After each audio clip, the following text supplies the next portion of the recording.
విశాఖ సాగర తీరంలో 1000 కోట్ల విలువైన రైతుల భూమికి రెక్కలొచ్చాయి.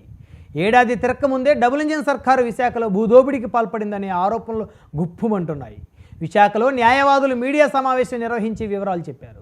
పాండురంగాపురం సమీప హార్బర్ పార్కుకు చెందిన 10 ఎకరాల భూమిని ప్రభుత్వం లులు సంస్థకు 99 ఏళ్లకు లీజుకి ఇవ్వటం చట్టబద్ధం కాదని న్యాయవాదులు స్పష్టం చేశారు.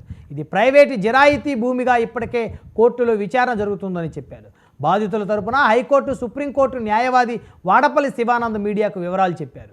ఏపీ ప్రభుత్వం లులు సంస్థకు కేటాయిస్తున్నట్లు ప్రకటించిన స్థలానికి 10 మంది యాజమానులు, వారసులు ఉన్నారని శివానంద్ తెలిపారు. ఇప్పటికే ఏపీ హైకోర్టులో 4 రిట్ పిటిషన్లు, సుప్రీంకోర్టులో మరో స్పెషల్ లీవ్ పిటిషన్ దాఖలైందన్నారు. ఈ విషయంపై ఏపీ ప్రభుత్వం కౌంటర్ దాఖలు చేయాల్సి ఉంది. అప్పటి వరకు ఈ స్థలంలో నిర్మాణాలు ఏవి చేపట్టడం, ఆర్థిక లావాదేవీలు జరపరాదని పేర్కొన్నారు. కక్కుర్తిపడి ప్రైవేటు వ్యక్తులకు దారాదత్తం చేయడం జరుగుతున్నది.